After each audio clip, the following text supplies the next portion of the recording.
The name strikes fear into the hearts of people everywhere, afraid that he will slink through your window, plunge his fangs into your neck, and make you one of his kind.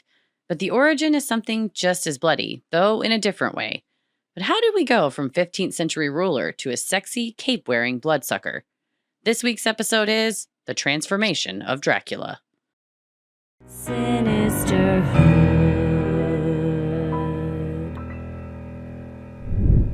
I love this subject. At the beginning and the end in this episode. Yeah, my Dracula laugh. Let's just get out of the way. Why are vampires so sexy? Why? I mean, in our full moon energy show, we've got a section where we got to vote on vampires and werewolves.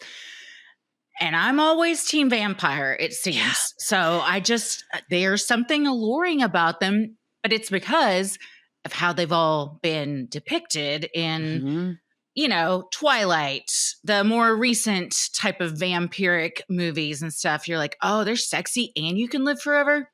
Well, guess who wasn't sexy and didn't live forever? The inspiration for Dracula. Right. It's interesting to see. And that's what this whole episode's about, is like how it went from like, that's just something you'd read about in a history book and might be interested in it because it's wild history, to like, take me, vampire, to all the way to the sexiest depiction of Dracula, which is Howie Dorough in the Everybody Backstreet's Back music video. He dressed up like Dracula, and that maybe that's why is he Dracula? So in it, all five of them are different. Like Nick is a mummy and turns out a predator, and we don't like him anymore. It's really dampened my Backstreet love. But when I was 15, I was taken such that I believe I wrote vampire fan fiction in which Howie came in. Wow. Yeah. You let him in? You let the right one in. Is that what you're saying? If it's Howie D, I'm going to let him in. I'm going to let the Howie D in. But it's just something alluring about the top hat and like very well dressed and kind of the gentleman villain, the gentleman vampire. The gothicness of it all, kind of that castle, dark cloaks, and everybody's hot. Everybody's just fucking good looking. Yeah. Well, I'm Christy. I'm Heather. And let's get into it. The legendary ruler known as Vlad the Impaler, or Dracula, was born in 1431 in Transylvania, the second son of his father, Vlad Dracul. The elder Vlad earned the surname Dracul, meaning dragon, through his role in the Order of the Dragon, an ancient group dedicated to protecting Christian Europe from Turkish invaders. In Romanian, the suffix ulya translates to son of, so Vlad Dracul's son became known as Vlad Dracula, meaning son of the dragon. In Romanian, Dracul also means devil, so others translate the name as Vlad, son of the devil. That's a very cool nickname. Fuck yeah, son of the dragon? Mm-hmm. I feel like Simon eventually is going to be like, I want to be known as son of the dragon. When he can hear this many years from now. We'll call you Dracula. Vlad Dracul served as leader of Wallachia, a historical and geographical region in what is now southern Romania, bordered by the Carpathian Mountains to the north and the Danube River to the south. While their father was in power, Dracula and his brother were kept in an Ottoman prison as hostages to ensure their father's loyalty. In prison, the young men witnessed gross and violent atrocities, including execution via impalement. Yeah, his dad basically said at the time that the boys were held in captive, and as soon as his dad, Vlad Dracul, decided, okay, I don't want to maintain this connection with the Sultan any longer. I'm going to go ahead and just do my own thing and turn my back on the Sultan. And he said, please understand, I've allowed my little children to be butchered for the sake of Christian peace. So Vlad Dracul was like, sorry, boys, you're going to the Sultan and whatever happens, happens. And a lot happened while they were there. They saw the most heinous of torture there. And they're like, if I ever get a chance, I'm going to do this to somebody else. Yeah. He wasn't a great dude, No. I mean, there's mixed opinions. Some, as we'll continue his story, have different opinions, but I think anybody that sends their kids to just pure hell for the sake of politics, I mean, I guess his countrymen is what he thought he was doing, or power is more like it. But yeah, I mean, I think kids back then a lot of times were considered kind of pawns Yeah, chattel, whatever. Like, Mhm. well, sorry, buddy. It serves me and the nation, but Yeah. also me. This is also the first of like 800 times we're about to say impalement. So just, Yeah. I was like, this is one of the more graphically depicted episodes I think we've done. Like reading it, I was like, this is making me feel a type of way. Yeah, I was reading one of like 7 books. Shout out to the Dallas Public Library. They just had a whole section and there's a shitload of vampire books, and I just had my arms out like the mouse on Cinderella holding the corn. I was just like, "Can I check these out, please?" But in one of them, it was step by step on like how the Turkish impalement worked, and I just went, "Oh!" aloud in the quiet library. It's like, sorry, I was just reading about impalement logistics For work. For work purposes. Yeah, it was a brutal way that they dealt with people back then. And it was like they just couldn't get enough of it. Everybody was impaling. Mm-hmm.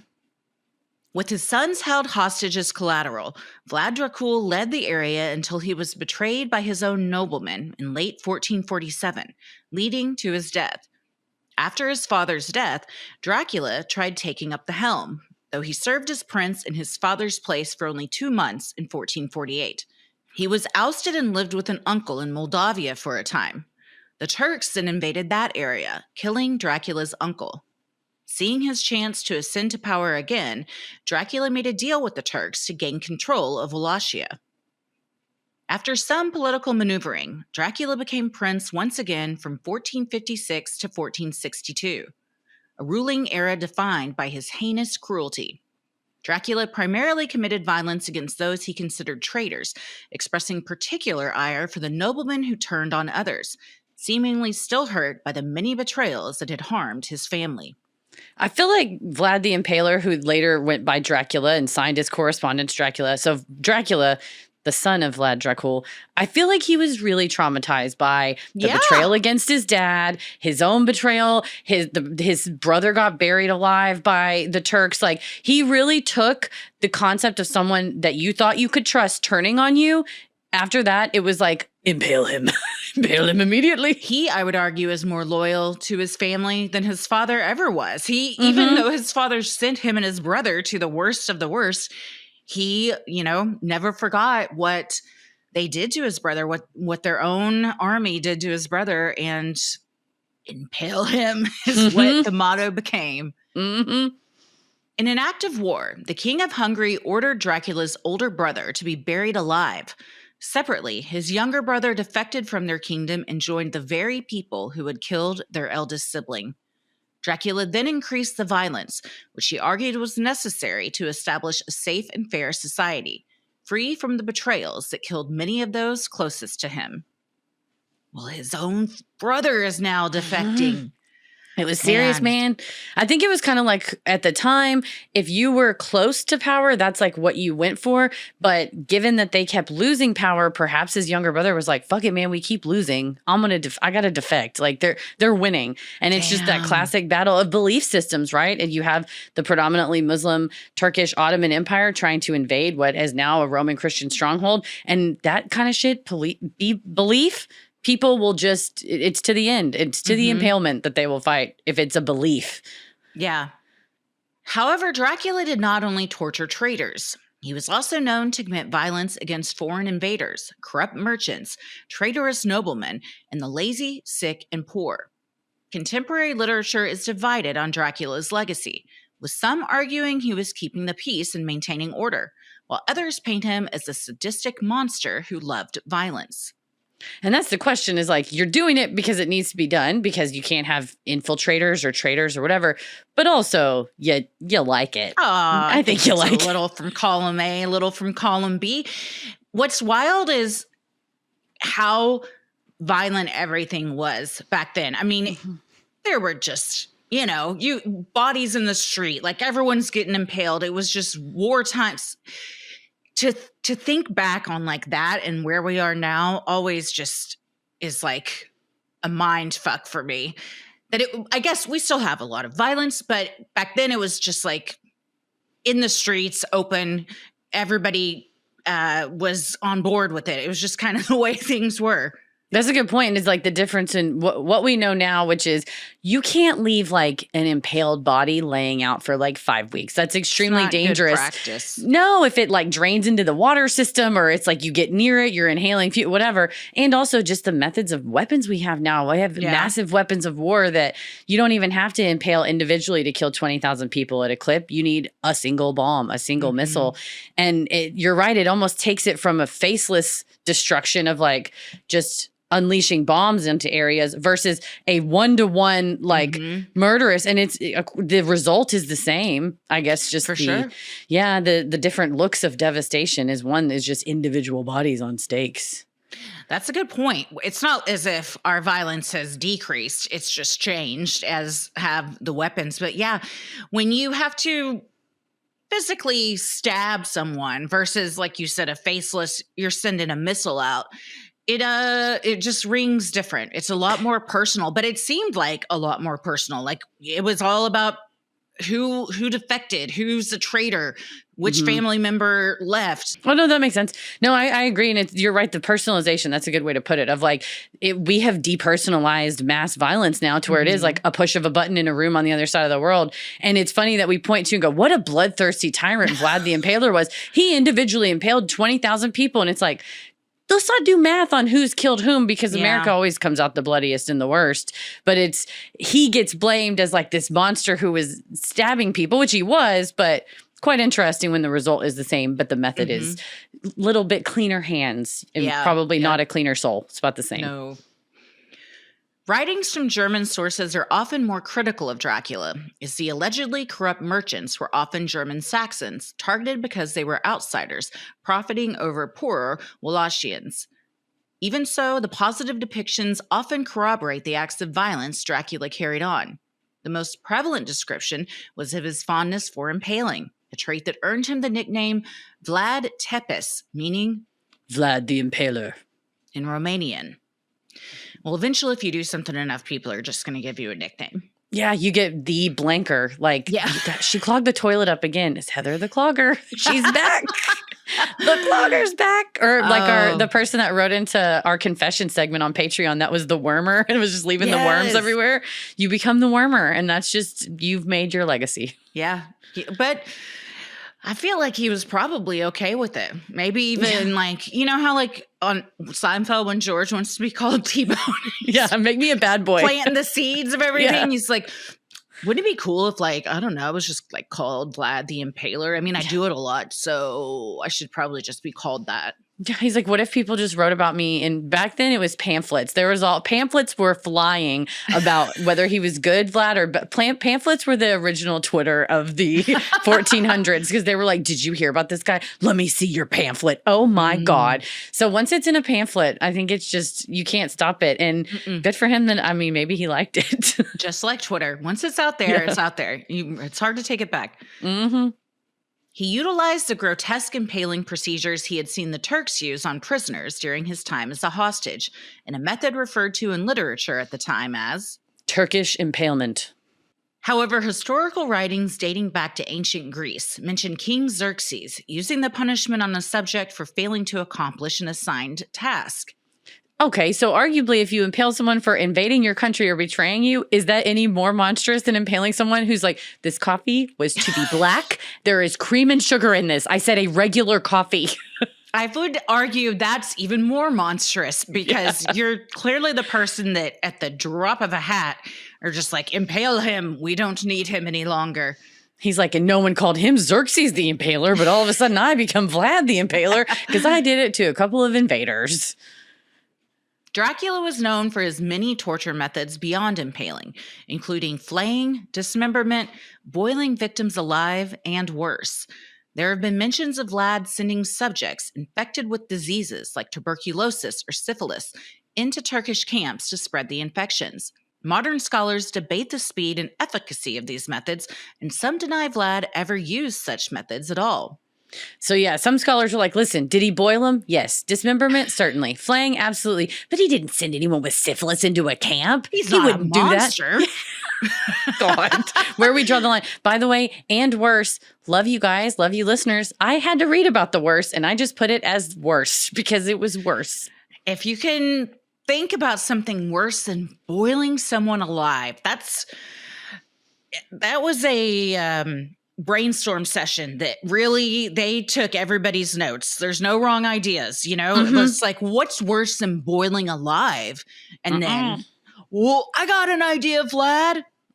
Yeah, and they were all taken and used. They were used, indeed. Yeah, and burying somebody up to their waist and shooting at them, something like, target practice. Yeah, it was beyond just, okay, we'll execute them. Let's just execute them because they've been bad. It was like, I want them to suffer and then execute them, which I think is the difference in, I guess, is it the difference in like starving someone, then bombing them versus torturing them, then impaling them? Arguably, it's the same thing, suffering and then death for political, land, whatever purposes. But the question is like, do we morally judge someone who is not just executing a prisoner of war versus who is torturing a prisoner of war? And I think we, as a society, all the way up through, Guantanamo and now, have said, yes, we think it's gross to torture them. For sure. Not only did Dracula impale invading hordes in an effort to protect the borders and maintain national security, but he also impaled corrupt merchants to protect the economy. His revenge killings of traitors were somewhat easier to stomach than his outright cleansing of the poor. In one incident, reported in both anti- and pro-Dracula literature, he invited over 200 of the poorest peasants to his castle. He fed them a bountiful meal, then locked them in a shed and set it on fire, burning them all alive. In the pro-Dracula literature, he is portrayed as punishing beggars who, failing to find meaningful work, were considered worse than thieves. Yeah, this was crazy to me to see the anti-Dracula literature. Like, this monster locked these people up and burned them alive for nothing more than being poor. And the pro-Dracula literature is like, this hero rounded these people up, locked them, and burned them alive for nothing more than being poor. And I was like, you said the same thing. You just have to, it's very reminiscent of even current times. And the current election, like, depending on the camp you're in, you hear something in a speech or on the news and you attribute it to either pro or anti, even though it's the same thing. But depending on what your views are, you skew it to kind of fall in line with that. It's truly, whenever we cover stuff like this, where I'm like, things are just the same. We've just got more technology and like more money and stuff now, but it's so like primal at its essence, the things that still go on. And I've thought that several times with this election, just like the debate and like elections in general of like one side versus the other. It's just been thinking a lot about it. No, you're right. And it's like that tribalism. Cheers. Hey, yeah. No, you're on right. YouTube. You can see my koozie. Your cheers. No, I think you're right. Like the idea that as advanced, and I'm using air bunnies here, like as advanced as we feel we are, when you do read even history as far back as the 1400s and hear a violent dictator saying this violence against foreign invaders is necessary. This violence is necessary to protect the economy, to protect national security. You're like, that's an interesting way to frame torturing people. And, it sure is. Maybe aside from pamphlets, you couldn't really stay very educated. And also there were just people ready to fucking impale you if you argued with them.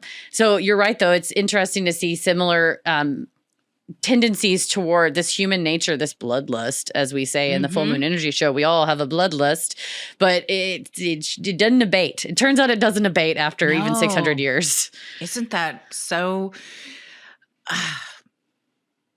upsetting? I don't know, but it all goes back to like something primal inside all of us. It's fascinating. And it makes you wonder why, knowing what we know, that history repeats itself, why people are reticent to even listen to history, just out of curiosity. Go, there's nothing for me there. It's like, there's a lot for us. Modern scholars tend to take a more balanced view of Dracula, conceding that he committed many atrocities, but pointing to his contemporaries who committed similar acts. His reputation as a man who loved carnage and chaos was depicted in poetry, like the poem by Michael Beheim titled A Bloodthirsty Tyrant Named Dracula. Translations of the poem included lines that accused Dracula of dipping his bread in the blood of his victims. The actual translation is more accurately that he washed his hands in the blood of his victims, which some have said is merely a metaphor for emerging victorious from so many battles. But it's interesting that it's like he drank the blood of his victims or he was bathing in the blood of his victims. And that could just be saying like, this is such a bad war criminal that, and again, it's that the German framing of him as this monster, evil person that comes from the Saxon merchants that had been, so badly impaled by him. But yeah, to say, oh, well, I read that Dracula drank blood. It's the same thing that you read a published thing that was a metaphor, but you didn't know it was a metaphor. So then it becomes, he used to drink blood. I read it in a pamphlet that he drank blood. Well, it was a poem, Yeah. It's interesting. I mean, there's no way to really know because, everyone from back then is dead now. But could it be a metaphor and just, flourished for writing purposes? Or did he get a little curious and dipped a little sourdough, right? Or he is literally bathed in the blood because blood is everywhere. I mean, so I don't think even if you didn't want to bathe in blood, you really had a choice because it was just everybody was covered all the time. Yeah, some of the the worst things that he did, that would definitely cause a lot of backspatter, I would say. So, yes. Artwork also depicted Dracula as a sadistic, bloodthirsty beast. One German woodcut, titled The Feast of the Impaled, shows a smiling Dracula sitting at a dining table. His dead bodies are impaled on stakes all around him. An ancient engraving depicts Dracula waiting in a forest for his servants to bring him human organs to feast upon, a scene later described in another poem by Beheim. Michael Beheim, your art has meaning and your art has consequences. But what if it's true? Right. What if it was art, but based on reality and facts? Right. Like a reenactment play or like a reenactment carving, wood carving. In the end, Dracula supposedly died in battle in 1476.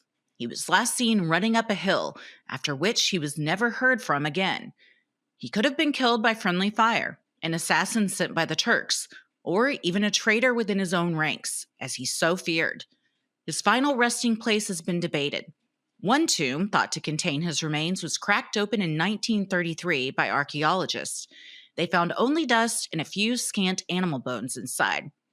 Although depicted in Western historical literature as a bloodthirsty, tyrannical leader, Vlad Dracula is considered a folk hero and patriot who died for his country throughout Eastern Europe.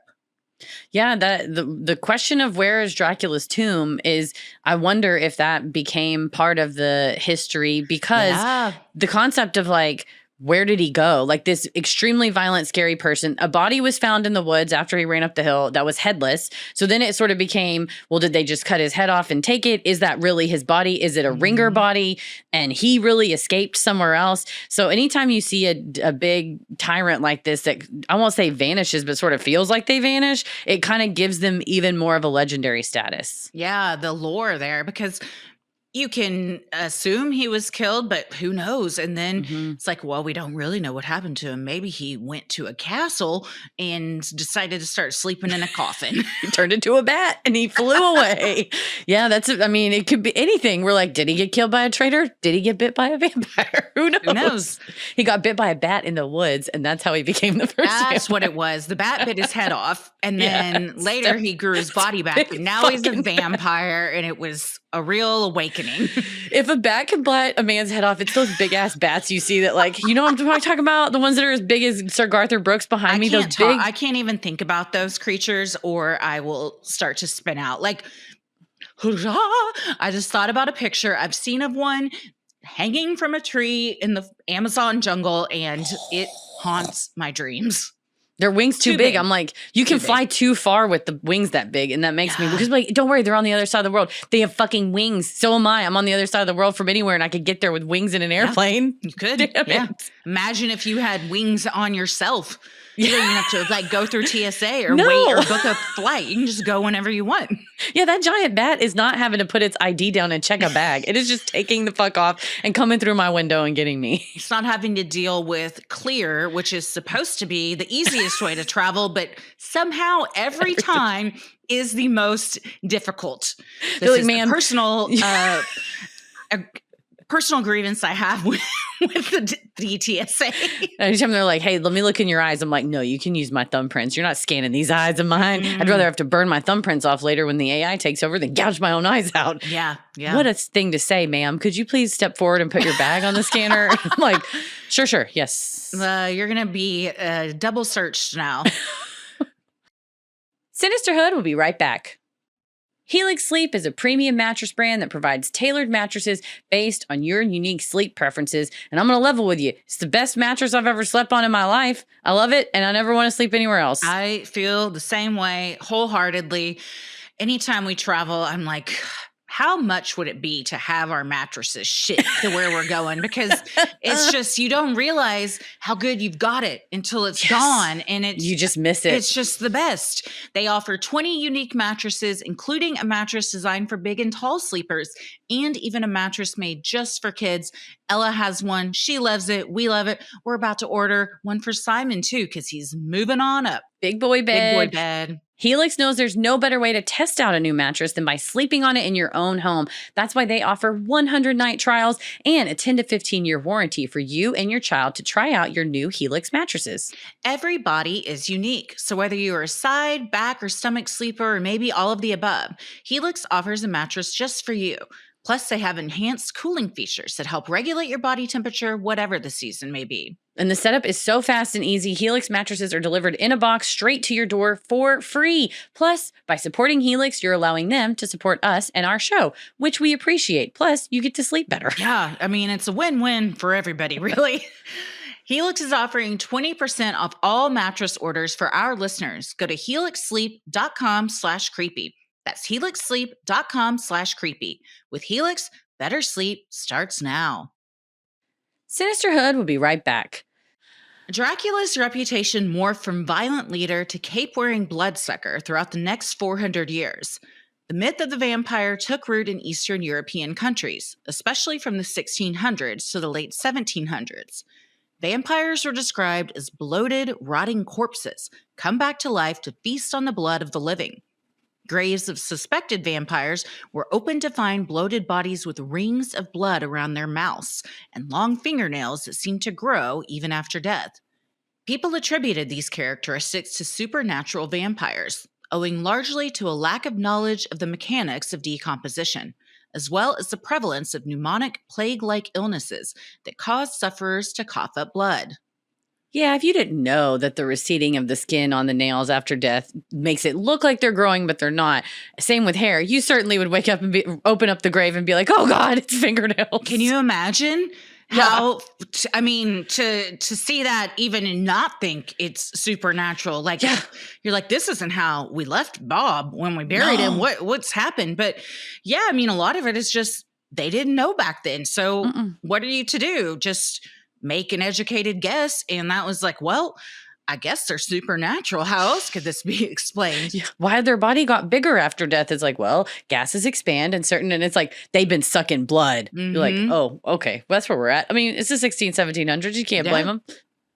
Still, villagers worried that the undead would rise to drink the blood of the living.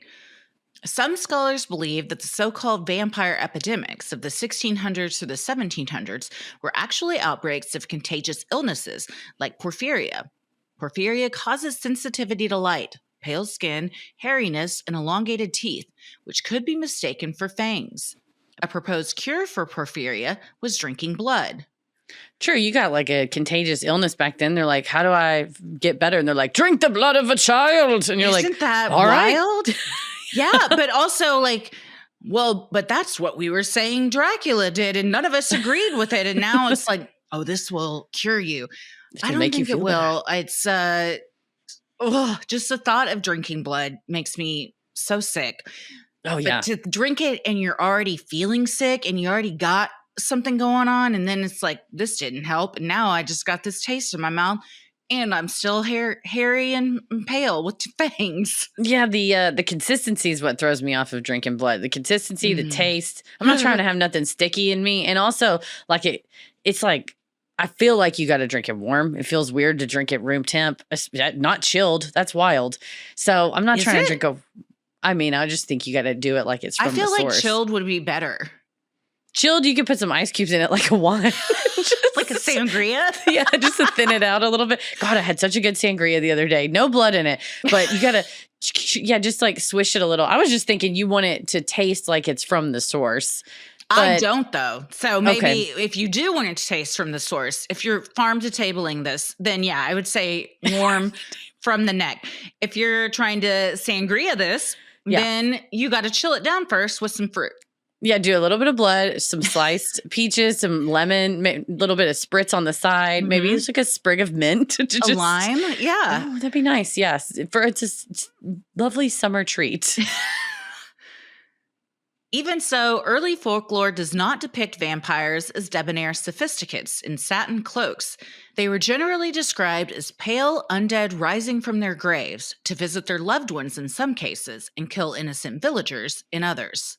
And Romania, where Vlad the Impaler was, is this concept of strigoi, which we also talk about in Full Moon Energy.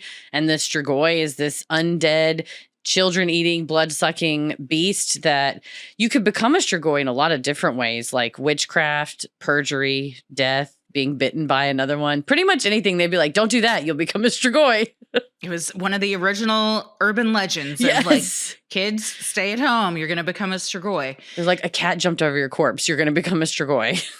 The kind of separation continues, though, of like some people feel like they're benevolent. They're just coming back to visit us. And others are like, these are monsters and they're killing innocent villagers. Yeah, there's a story. I think it was called The Girl and the Vampire. And like you said, original urban legends. There was a version of it in Romania, a version of it in Russia, a version of it in Western Europe that was about, literally, it was like the plot of the movie My Boyfriend's Back, where all it is just the vampire came back only to just be with his girlfriend and they met for 3 nights. Well, then I think he bites her at the end, yada, yada. But like, it's kind of like stay away from dead bodies. Which you wonder did you come up with these ideas of like, they will rise from their graves and bite you. So don't go near the coffins, understanding that if you went near a coffin of a decomposing body with a infectious disease, you actually will get that infectious disease. But they were just like, because of vampires. Yeah. Yeah. Very true. I've never seen My Boyfriend's Back. Who's that starring? Oh, it's like an 80s movie. I think it's from the 80s. From the title alone, I would have bet $50 that it came out in the 80s. So does she become a vampire at the end? If I'm not, 1993. Oh. Yes. He's actually not a vampire in that. He just comes back from the dead, more like a zombie, if I'm not mistaken. But who is it? Who plays him? Oh, the star Andrew Lowery, who you might know best as he played in the movie Buffy the Vampire. Oh, he's from School Ties. He plays I have seen School Ties. Mac McGivern in School Ties. Good movie. Things didn't go well for him very well after My Boyfriend's Back. Oh, he peaked in 93? Yeah, I think he did. But it does have Edward Herrmann, who is the famous, he's in The Lost Boys. He's in, Annie. He played FDR in Annie. He plays the dad in that. Yeah, that actor, I like him a lot. But yeah, the plot of My Boyfriend's Back is essentially like comes back from the dead to like, it's sort of like the one with Patrick Dempsey, Can't Buy Me Love. Yeah, but zombie. He dies instead of just having to like have a glow up. One of those nerdy guys. I remember seeing that in the movie. That was a core memory for me. Him riding that lawnmower. Maybe that's why I want to ride a riding lawnmower so bad. You know what? That movie did a number on me because for the longest time, that movie and Ferris Bueller, I was like, a white leather fringe jacket is the pinnacle of cool. Like, I need a white leather fringe jacket or I'm nothing. Yeah. Yeah. All the cool rich hot girls at school, all the hot girls wear white leather fringe jackets. You'll never be Sloane from Ferris Bueller. A man named Bram Stoker was working at a prominent theater in London when he started his career as a part-time author. Stoker spent some time on holiday in Whitby, a coastal town around 250 miles outside London. As he sat above the cliffside admiring the town's beauty, Stoker found himself taken with the place, sometimes called the most haunted town in England. Its church and abbey were supposedly home to at least 2 ghosts, and its crumbling graveyard made the perfect setting for a horror novel. Some reports indicate that Stoker encountered Professor Arminius Vanberry from the University of Budapest while there, and the two discussed everything from Romanian history and folklore to the history of Vlad the Impaler and Bran Castle in Transylvania. Direct evidence of their encounter is limited to oral history, but Stoker was also known to have books on the occult and vampires in his study. Mixing his encounter with the professor, or perhaps relying on his own research as well as his time in Whitby, Stoker penned Dracula in 1897. Stoker's Dracula seemed to embody traits of earlier vampires in literature throughout the 1800s. From the book The Vampire by John Polidori, Stoker adopted some of the lead character, Lord Ruthven's, characteristics. Rather than a grotesque, rotting corpse, Ruthven was sophisticated and aristocratic, with charm and charisma. Published in 1819, Polidori's Gentleman Vampire preceded Stoker's by 78 years and was the first depiction of the charismatic and attractive vampire. Yeah, the Polidori one initially got published under the name of Lord Byron, who's a famous writer at the time, because the two of them with some other friends were apparently sitting around in Geneva, and it was raining really bad. They were all traveling together, and they were like, let's just sit around and tell ghost stories. Nice. Which sounds, that's the way to pass the time. And Byron started telling this story about like a couple of friends, and it was two guys, and they were traveling in Greece, and one of them dies and the other one goes home. And when he gets home, his friend that died in Greece is alive and well. And like, he's just like, oh, okay, how did you get here? And then Lord Byron just kind of ended the story and was like, I don't know. Well, after they left, Polidori took that and was like interested in the idea to flesh it out in this kind of concept of vampires. And he named Lord Ruthven, which Lord Ruthven is like what Bram Stoker used to make Dracula, of like slow speaking, kind of sexy, not really sexy, but more like even seductive, charismatic, off of Lord Byron. And the name Lord Ruthven was created by Byron's ex-girlfriend, who wrote a novel about him and lampooned him and named the lampoon character Lord Ruthven. So then Polidori's like, I'm going to use that same name that your girlfriend made fun of you with, and I'm going to put it in my book that you helped write. So it was the first time that people were reading about it. And that was in 1819. And then like the 1840s was like the serialized version of the vampire, and there just became more depictions after that. But that the vampire was kind of the first one to have not a dirty corpse. Also, Professor Arminius Vanberry is such a rad name, and it is reminiscent of the gentleman we had on our ghost tour in Salem. Yes, Professor Nicodemus Watley. What is it? Professor Nicodemus Watley. That's it. You always remember it. Yeah, I feel like he could be a descendant from Arminius Vanberry. Yeah, they certainly attend the same conferences. If I'm not like, they 100%. Have to the same vampire conferences, shop in the same stores. Citizens of London were afraid of a different kind of gentleman monster around the time of Dracula's first publication. Jack the Ripper had terrorized London just a decade prior and was described as a well-dressed and charming man who seduced and savagely killed women. The idea of a violent monster in fine clothes sent chills up the spine of Stoker's readers. And that's a good thing, too, is the idea of capitalizing on a well-dressed person who can function normally in society, but behind closed doors rips you to shreds. And that's what was going on. Yeah, it was one of the first times where it's like, this doesn't look like a monster. This is someone we'd all be attracted to and want to spend time with. And then they turn out to be the devil. So that, I love seeing like where this shift started to happen in lore and, storytelling and everything. And it is sexier to think like of a well-dressed, aristocratic, debonair gentleman than some, bloated, hairy beast walking around, and it also is like, well, it makes a little more sense why you would get lured into it. And then it introduces like the romantic part of the story. Yeah, and it makes you almost see it's scarier because you're like, I couldn't even avoid that because like I would be into talking to him. But the whole concept of Count Dracula, the name, and Transylvania seemed to come like at the end of Bram Stoker writing it, because there was about 120 pages of notes he had like separate from the actual manuscript that in fact got lost until like the 1970s, and they finally unearthed them in, I think they were just in like a bookseller's house, like somebody died and they just cleaned out a drawer and we're like, oh, fuck, we should put these in a museum. But Can you in imagine? that, right, that you're like, oh, what do I do? Elaine finding all the soup recipes. Put on like white cotton gloves and don't touch them. But it was originally called Count Wampyr, Wampyr.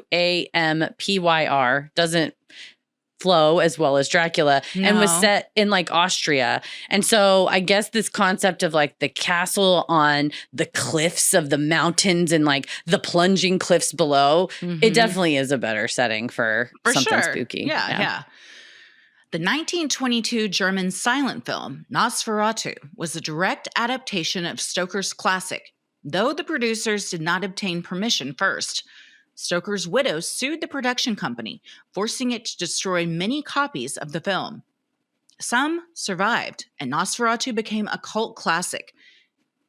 Character names were changed, turning Dracula into Count Orlok and changing the look of Dracula to something more animalistic, with a rat-like face, pointed ears, and long, spindly fingers. However, the film retained some of Stoker's lore, including the neck biting and sleeping in a coffin. Both villains also had an aversion to sunlight. It's crazy right? Same, I feel you. But I was like, it's crazy to think they made knockoff movies in the 20s, which, I mean, it makes sense. But Bram Stoker wrote it in 1897, died in 1912. And when he died, his obituary in the New York Times was like 300 words long. It was super short. And they were like, he wrote something about this theater person in 1908, and that was the most famous thing he did. So it's crazy to think that like, as of even by the time he died, nobody really gave a fuck about this book. Yeah. And it sort of didn't pick up steam until like going onto the stage, which we're about to talk to. But that's so sad. It's much like Emily Dickinson, where you die and you're like, well, I guess no one's going to read this. Yeah. And you can't even know, like, it's going to fucking change the landscape of horror. Don't worry, buddy. Don't worry. Maybe he does know. Maybe he's in a coffin in a castle somewhere, and he knows. He flies around at night to see who's watching what. He's like Santa, but way scarier. But with just blood dripping down his face. Also, Santa, who knows? Maybe he sometimes has that. Nosferatu, the OG Nosferatu, shout out to German expressionism. It's so fucking scary, man. That thing, I haven't ever watched it because just the... Stop. I hate it. I'm a really good impersonator. Silently, it plays so well to a podcast audience, but on video, fucking crushed it. It was a really good one. You got to go watch on YouTube. You do have the rat-like face is spot on. I hated it. The face and the nails, and also something about it being a silent film makes it even scarier. So I've never seen it because I'm just so scared of what he looks like.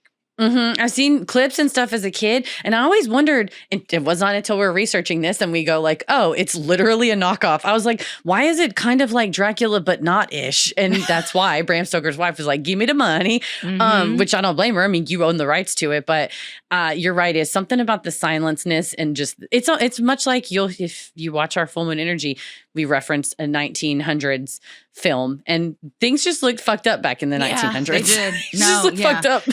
And sometimes they didn't even mean for it to look fucked up. It was just a sign of the times that like everything by default looked fucking scary and weird. Yeah, just like Halloween masks. It's horrific. Sinisterhood will be right back.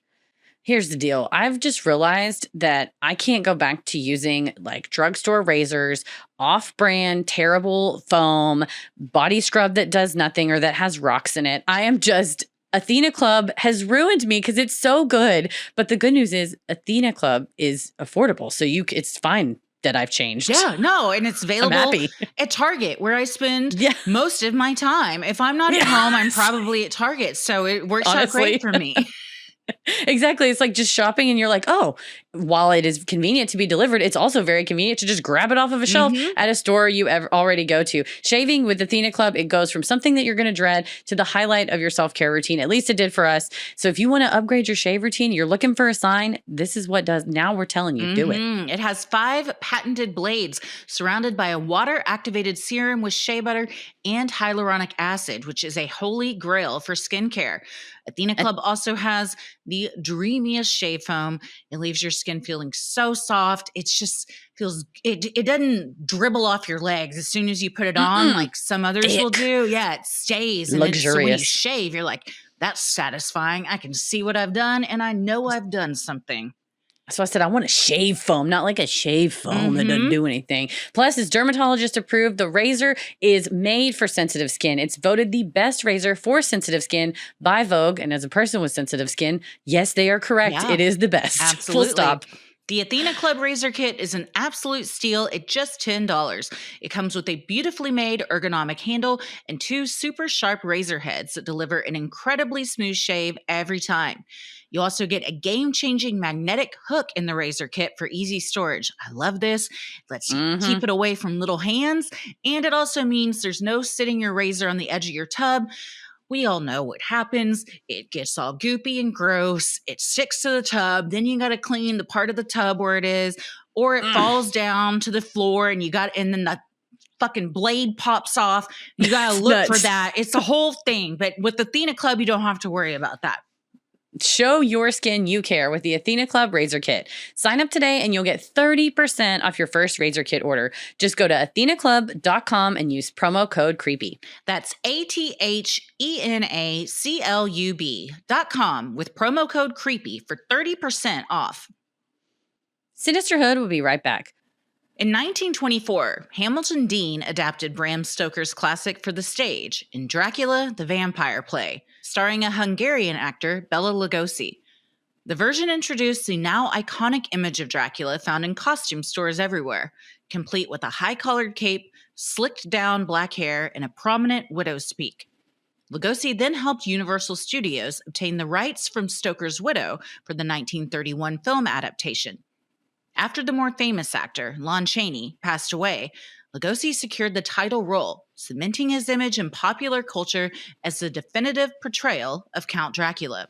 I did not know that Bela Lugosi came to the United States as a refugee, a political refugee seeking asylum, and did not speak English when he first got here. And when he was doing the play initially, a lot of his pronunciation was simply phonetic pronunciation of English words. So that is why some of like, I want to bite your neck, like kind of a slow pronunciation. But shout out to a fucking artist who was just like, I'm going to use this as an acting technique and not, it's like you play the hand you're dealt, man. And he played it, man.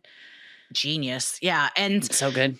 English is a very hard language to learn. So, and I honestly think it sounds better. And then like that becomes part of the lore. And then you're like, oh, how interesting that that's how that even happened. And still to this day, that's how someone that dresses up as Dracula would talk. Right. If you want to dress up as like the Dracula, like I was at Target yesterday and they have a Squishmallow Dracula costume, and it is a Squishmallow and it has a high collared cape on it with the red underneath with like the little medallion around the neck with the widow's peak. I mean, it looks like what you would think of as the universal Dracula, which is the Bela Lugosi one. And he, in fact, was the Dracula in Bram Stoker. It says he's an old man with a long mustache and hairy palms, still sort of charming and seductive, but has certain physical characteristics that you'd be like, don't touch me. No. But this Bela Lugosi would be like, come and sit next to me. And you're kind of like, okay, no, but yes. Maybe. Ella's going to the Squishmallow, but it's a cat in a pumpkin. I did not know they had a vampire one, but I've also seen maybe a werewolf one. Squishmallow's really upped the game of comfy costumes. I'm a Squishmallow convert. Shout out to our pal Madison who gave us our Squishmallows on tour. We still, listen, I sleep with it. I don't want to make you feel weird, Madison. I slept with mine last night. I sleep with it every night. We sleep Tommy with our Squishmallows. Sometimes will accidentally take it and I'll have to yank it back from him. Accidentally. It's huge. I love it. It's a pig, right? Yours is a purple pig? Peter the pig. I'm going by his backstory. If he's not entertaining friends, he loves to be at monster truck rallies, but he also really appreciates like a good beach and a fruity drink. He's holding a coconut drink with a straw, but I love that like he also loves like monster truck rallies, and he's multifaceted. He contains multitudes. Mine is a capybara, which is a risk to sleep with, that I wake up in the morning and go, I dreamt I ate a marshmallow shaped like a capybara, and then it's gone because my body just sees capybara and just opens its jaws.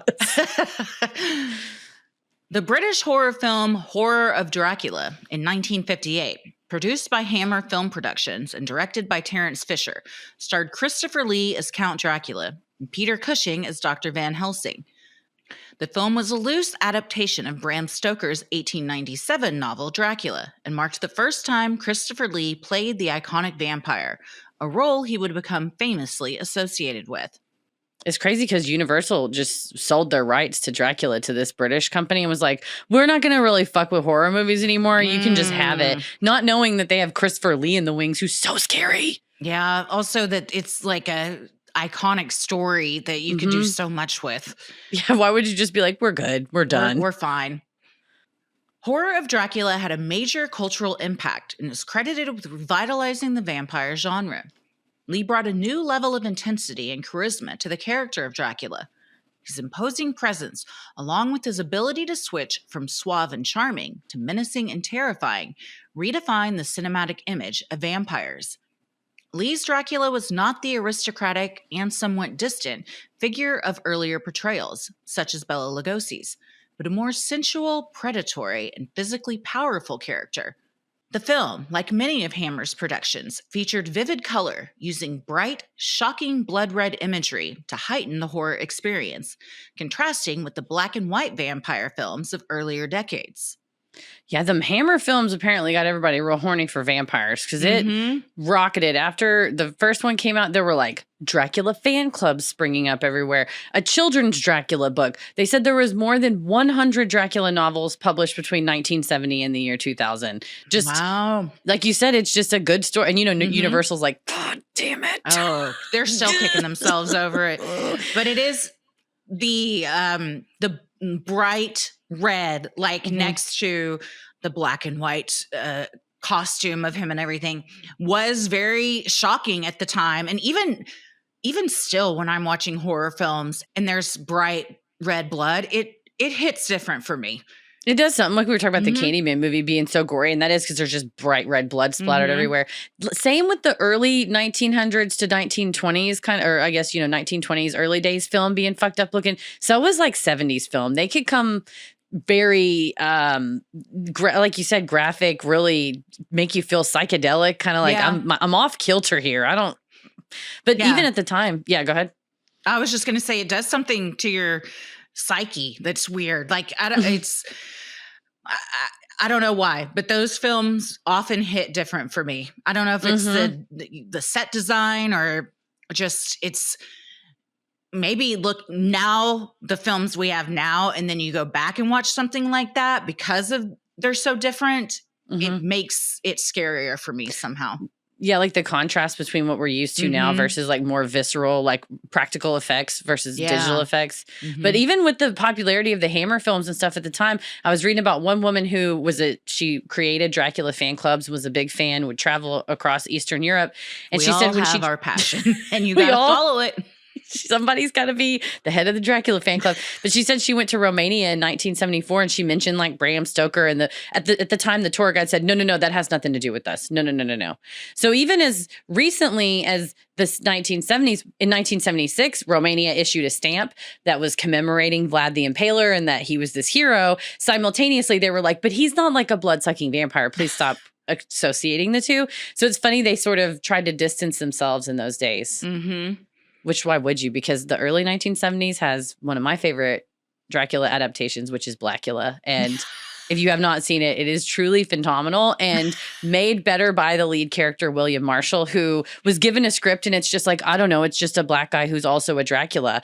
And William Marshall was a Shakespearean actor and was like, no, to make a good Dracula, he has to be of royalty. He is a sensual, like in charge kind of guy. So he made this whole different backstory for the main character that was like this African Prince Mamuwalde, who went to have a meeting with the real Dracula and then gets bitten and then yada, yada, yada, ends up in modern day. No spoilers here, but I appreciated that it was not blaxploitation and a negative portrayal of it, that William Marshall like elevated. And again, you watch it and you're like, that's a Dracula. Because he's like, please let me come into your party. And you're like, okay. You're like, okay, if you say so. Yeah. And Scream, Blackula Scream. Don't sleep on the sequel. Directed by Philip Seville, the 1977 BBC adaptation of Dracula, starring Louis Jordan as the fanged villain, was part of a BBC series called Count Dracula and was noted for its atmospheric production, emphasis on the gothic horror of the original novel, and Louis Jordan's charismatic yet menacing portrayal of the vampire. This adaptation is often praised for being one of the closest versions to Bram Stoker's original work, unlike many earlier versions that took greater liberties with the source material. It retained much of the original narrative structure, keeping more of Stoker's language and tone. It's kind of hard to do that because it's a diary, the way that it's written. But when you can do it right, that's when you're as a teenager in high school trying to read Dracula. And then you're like, just watch the 1977 adaptations, just like the book. Just watch it. I would always choose movie over book when I was in school, too. Most significantly, the 1977 adaptation contributed to evolving interpretations of Dracula.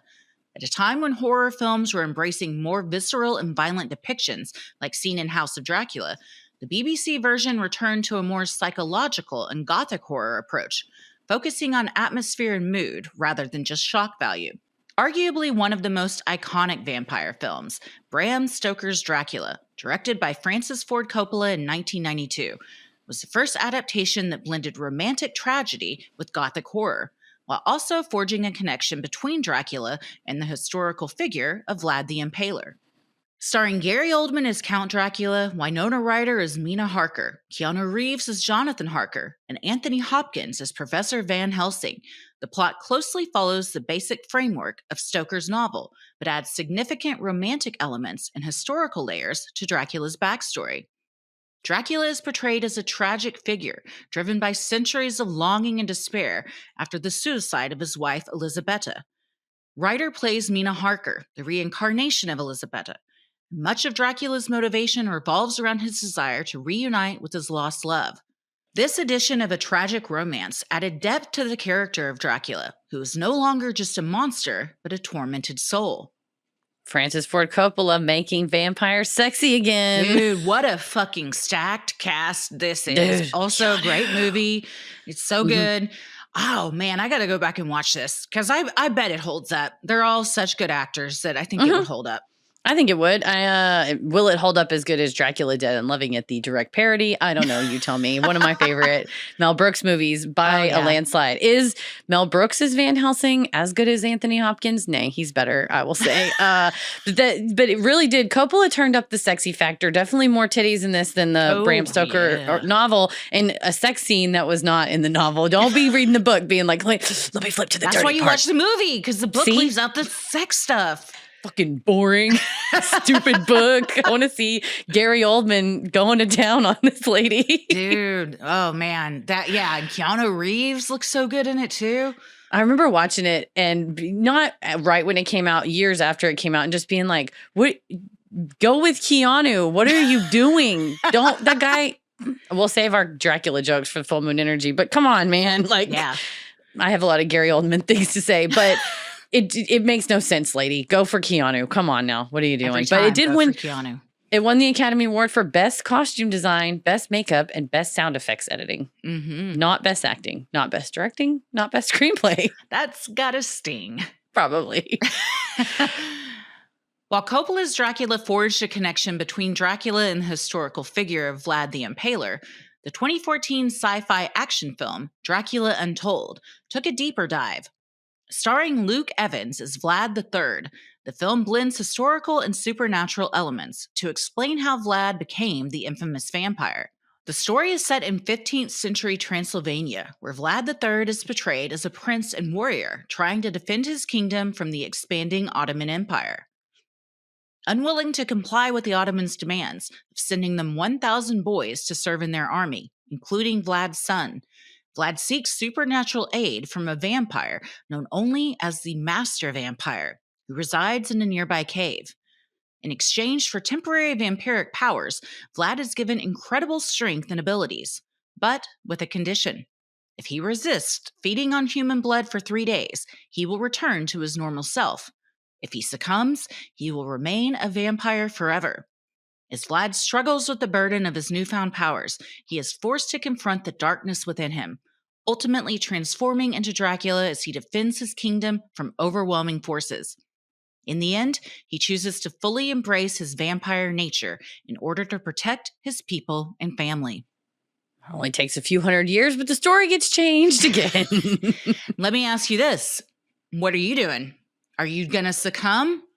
Or are you going to hold out and return to your, or do you want to succumb? Do you want to become a vampire?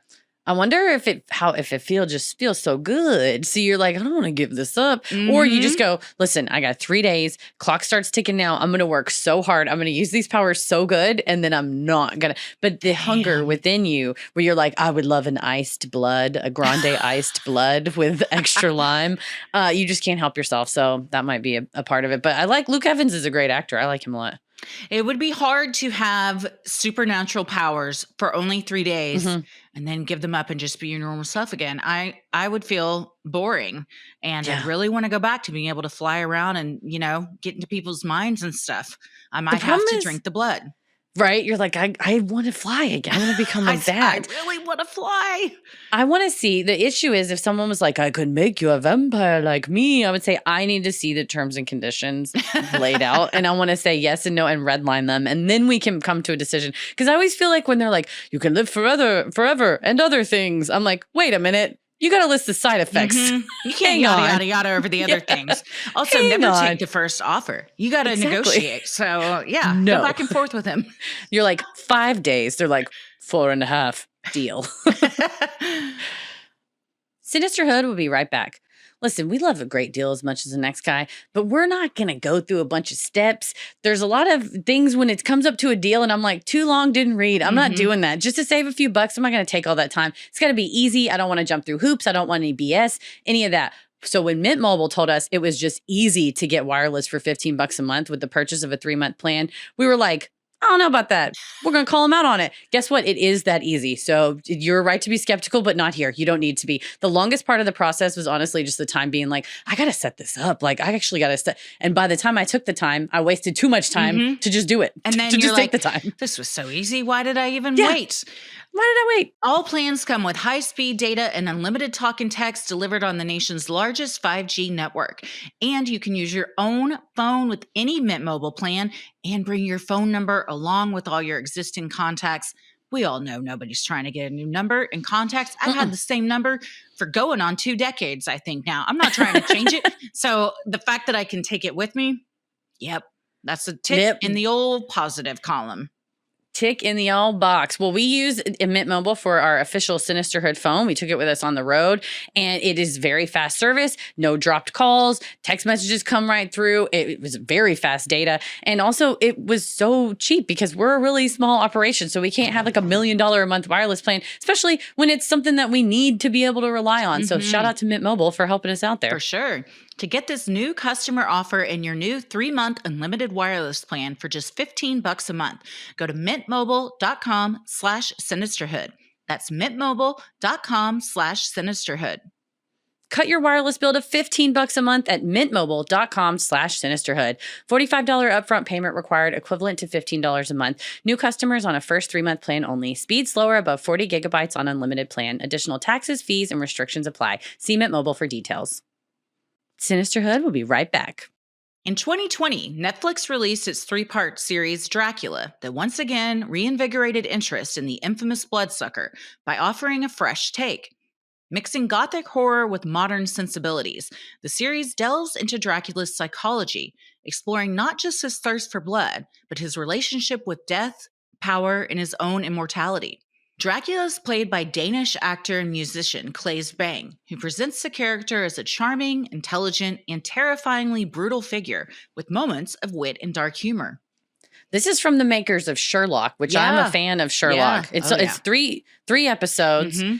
Folks on Reddit said the first 2 episodes are so good, like unstoppably good, sort of fell apart in the third. There's a lot of debate over which side, much like was Vlad good or bad? People have a same opinion over, was the 3rd episode a shit show or did it tie it all together? You be the judge. One of the top comments on Reddit, someone said, I just couldn't get behind this Dracula. I just didn't. I watched him in the preview, in the trailer, and he seemed like kind of like, I believe you were having a dream. Like kind of speaks with power and calmness. But then someone on Reddit said Dracula sounded like Tommy Wiseau in The Room from the beginning. And then someone else was like, "You're tearing me apart, Mina." If you hear that, you can't unhear it. So that's going to ruin the film or the series for you if you're watching it thinking that the whole time. The whole time he's like, "Oh, hi, Van Helsing." Claes Bang is good looking though, and he has that kind of dark, brooding look about him that's perfect for this role. That's what I thought in the trailer. It gave good Dracula. It did not give Tommy Wiseau, but I have not watched the whole thing, so y'all tell us. Set for release this Christmas is the highly anticipated remake of Nosferatu. Directed by Robert Eggers, the film is a reimagining of the original 1922 silent film. The film tells the story of Count Orlok, played by Bill Skarsgård, a terrifying vampire who becomes infatuated with a young woman named Ellen Hutter, played by Lily Rose Depp. The film tells the story of Count Orlok, played by Bill Skarsgård, a terrifying vampire who becomes infatuated with a young woman named Ellen Hutter, played by Lily Rose Depp, causing untold horror as he brings a plague to her town. The stacked cast also includes Nicholas Hoult as Thomas Hutter and Willem Dafoe as a vampire hunter named Professor Albin Eberhard von Franz. That's a mouthful. I am so Professor excited Eberhard for von this. Franz. Yes. This is one too where the preview Dr. was like, Van "Oh, Nostrand." but yes, hello, I'm Dr. Van Nostrand." Yeah, he Willem Dafoe seems great in it. He's so anything he sinks his teeth into. Dude, in the trailer for this, like, he is like a fine wine. He just gets better with age, but he is also such a great actor, especially in like scary, dramatic roles. The whole trailer, and I love Bill Skarsgård. Also, just born to play monsters, I guess. Right? He's our like Lon Chaney / Bela Lugosi / Christopher Lee, where it's like, if you want to scare the shit out of somebody, you need to get Willem Dafoe trying to chase him down and that intensity of like, we've got to do this or they're going to kill us all. And then Bill Skarsgård, who just makes you pee your pants because he's so fucking scary. Dude. Castle Rock he was great in. Obviously both of them he was great in. His brother's a great actor too. And they're like the tallest actors in Hollywood, I would assume. Certainly the tallest brothers in Hollywood. Yeah. Known for his meticulous attention to historical accuracy and practical effects, expertly displayed in his first feature film, The Witch, which debuted in 2015, Eggers' version of Nosferatu stays true to the dark, expressionist roots of the original, while also introducing his signature atmospheric style. Skarsgård, best known for his role as Pennywise in It, shed the unnerving clown makeup to embody an even more repulsive monster, undergoing significant makeup and prosthetics to portray the horrifying creature. His appearance leans into the monstrous, with exaggerated features such as elongated claws, sharp teeth, and an almost skeletal face, mirroring the eerie, shadowy presence from Murnau's original expressionist film. Yeah, Rob Eggers said in a recent interview, Max Schreck is the guy that played Count Orlok in 1922. And Eggers said there are things that are Shrek-like, but that they... and I said, you gotta spell it out, Schreck. But he also said that they wanted to do something different. And he said, Eggers goes, we asked ourselves, what would a dead Transylvanian nobleman actually look like for real? And for that, they had Bill lose a ton of weight. They said he transformed in what Rob Eggers said was, quote, every aspect. He's completely transformed. I believe he worked with a vocal coach, like an opera vocal coach, to lower his voice an entire octave to naturally speak different. He physically looks different. They said in It, he's wearing makeup. He's Pennywise. You can still sort of see Bill's scars a little bit. Yeah. It still has a little essence of him. Robert Eggers goes, people are going to think this is digital. It's so good. He said between the makeup and his like intense acting that people are going to be terrified and really go like that has to be digital. Like there's no way. But that he's like, it's all Bill. It's all Bill. No, he really, with every role, I feel like he really embodies it. But he said when they first met about this, he was already filming Castle Rock and he had to lose a ton of weight for that role too. So originally he auditioned for Hutters and they were like, he'd be great as this. But then as kind of time went on, Eggers was like, I think I want to have him audition for the main guy. The man. Mhm. Ooh, I can't wait. It's going to I'm be so good. That's a excited. good Christmas day, like Yeah. old timey. Because like we talked about in our Christmas Ghost Stories episode, there's something about like cozy around the fire and like when they came up with the vampire in 1819, it came from people cozying up in the rain to tell scary stories. So that's going to be good. It is. It's they really did the most to make it realistic, including using 1,000 live rats to film several scenes, just running through the streets and through castles. And they're like, "Hey guys, we're done shooting. We got 994 rats. Has anyone seen rats 995, 997, 998, 999 and rat 1000? No? Well, it'll be okay. He'll probably be fine. They won't mate and create 1,000 more rats. Dude, It's cool. Oh my God. I can't really think too much about how you get those to set and then get them right? off. It's there had to have been multiple handlers. I feel like for every 4 rats, you got to have a handler. There's one handler, 1,000 rats, endless possibilities. Despite his grotesque appearance, Skarsgård has described his version of Orlok as also having a sexualized presence. This duality, being both terrifying and somewhat alluring, is intended to evoke a sense of discomfort in the audience.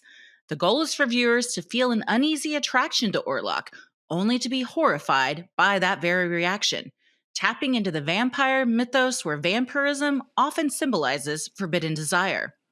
In an interview with Eggers, Skarsgård made a bold and haunting statement, saying, "I've never been more terrified of a role and probably won't be again." Dude, I can't fucking wait. Like when the actor playing the role says that, it's the same thing that, oh my gosh, what is the woman's name from Hereditary? Oh, she's a very famous actor. Tony? She's great. Colette.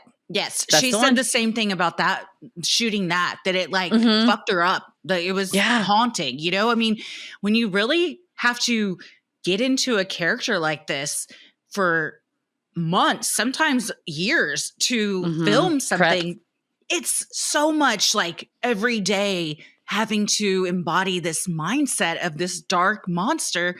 And at some point, much like the Joker, it's like, is Skarsgård going out to dinner after they cut in his makeup like Heath Ledger would do?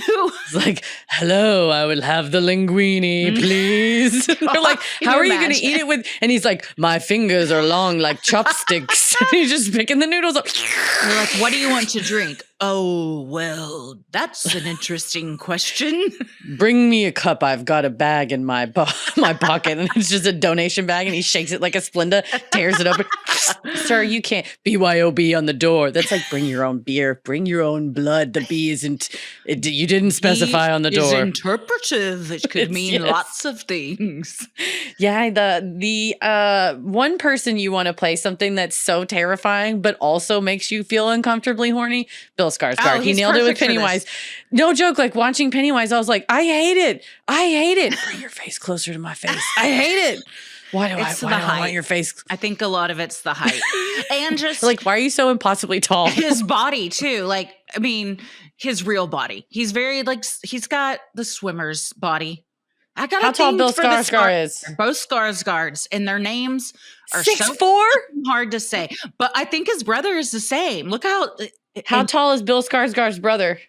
I think his name's Peter. It says 6'3.5". Alexander, Gustav, and Sam. Oh, there's not Peter. How tall is Alexander Skarsgård? Why are you trying to ask about Gustav? 6'4". Gustav is 6'3.5". Yeah. No offense, Gustav. That's why he is not a celebrity. He's not a Hollywood actor. That is the difference. You know what? It is funny when you think about unusual, like people that you don't. I would not have thought of him as that tall. Like I just figured he was of average height. But that makes something very, very to be said about being tall. Yeah. No, I feel like I've always thought, damn, he's really tall.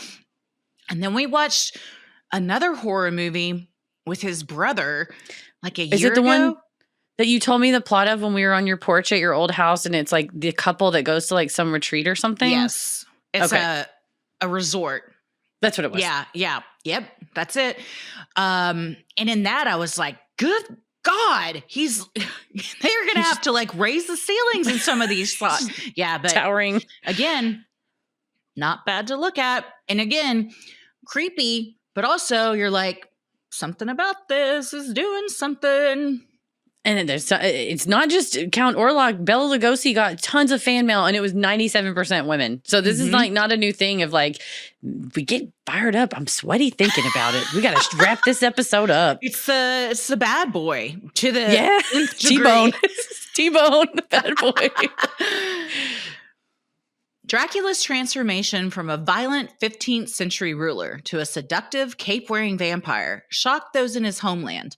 Canadian professor and Dracula expert Elizabeth Miller observed.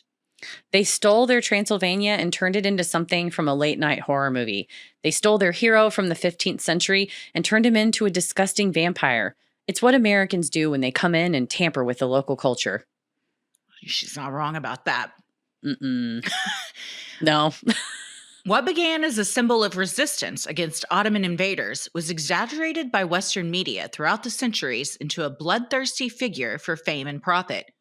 Though today's iconic Dracula bears little resemblance to his Romanian origin, both versions remind us that no matter how bloody fiction may be, the truth is often bloodier. So what do we think?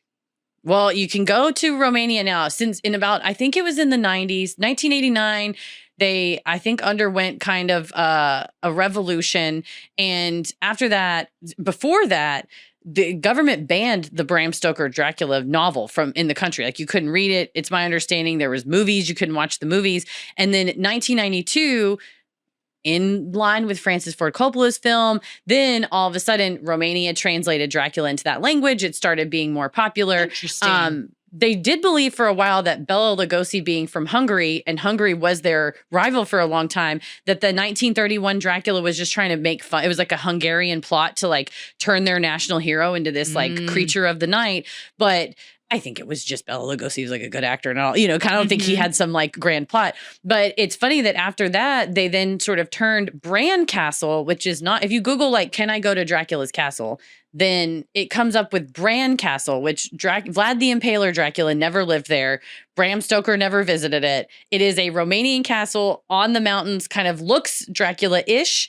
And I believe inside of it, you tour it and there's Dracula-themed things in it, but it is unrelated to, it's like going like, I want to visit Abraham Lincoln's house. And they're like, here is a good looking cabin that we built in the middle of Illinois. And we put Abraham Lincoln stuff in it. And you're like, did he live here? He did not. You're like, oh, was it used as an inspiration for like literature on Abe Lincoln? It was not. And you're like, okay, well, I guess we're just visiting. So it's basically a movie set is what you're saying to me. Yeah, kind of. I mean, it is an ancient castle. It just was never his castle. Yeah. And people on TripAdvisor have said, it's too crowded. They obviously sell too many tickets. We felt like we were being herded through each room, which I was like, hard relate. We just went to the Zach Bagans Museum. I felt like we were being herded through to each room too. What a shit show that was. That's a story for another time. But story for another day. But it gave that like, well, they're just charging tickets and like, shoving people through here. So it's, we as the U.S. media, American media, Western media, whatever you call Bram Stoker too, from England, turned their folk hero into this like Dracula, complete character. But then when you have a chance to kind of capitalize it, like who can blame people that they're like, yeah, this is where he's from. It's $80 to get in. Come on down. Another interesting parallel with what we were talking about at the beginning of a lot of people wouldn't research like, was this really his castle? And if you go to it and you're, it looks like it and there's shit everywhere that's his, you walk out of there going, I went to the original Dracula's castle. No, you didn't. So, and that's how like rumors and fake news get spread. Right. It's so easy to just go, well, I want that experience and it feels like that experience. So my friend Bill said, we're always being sold nostalgia for a time that never existed. Fuck, Bill. Dude. Damn. Not even Bill Skarsgård, like arguably the cooler Bill. Skarsgård said this. My friend, the much cooler Bill. But yeah, that's this idea that you're sort of being sold an experience that you want it to be, not an actual experience that it is. Because I got this book from the library called Sundays with Vlad, and it's a lifelong Dracula fan. And he tried to go to Romania and visit it before they had the Bran castle set up. And it was just the real Vlad the Impaler's castle was like a pile of bricks. Like there's nothing left. It's from the 1400s. So, it was destroyed. So that idea of like real history kind of sucks. So we can give you this sort of Hollywoodized version of history. It is. Yeah, it is true. It's all just kind of made to look like what we want it to look like. And why wouldn't we want to associate with the archetypical Dracula who is sexy, powerful, so powerful he can cheat death, so powerful he can control your, make you invite him in, has superhuman strength, can turn into a bat and fly. And All then he can bite you on the neck and turn you into the same thing where you get all those powers too. I get there's a drawback, but you get to turn into a bat and fly around. And that is a really big pro in my book. Because then I don't have to be afraid of the ones living across the world from me. Then you were like, hang on, let me transform. And then you're just like, me. And they're like, me. And then you're all of a sudden friends. No, we're all friends. And I'm like, I really misjudged you. I'm sorry about that. I didn't realize what a nice bat you are. Yeah, exactly. You know what? When I see a giant bat next time, I'm going to think twice. You're getting a bad rap, twice. Giant bat.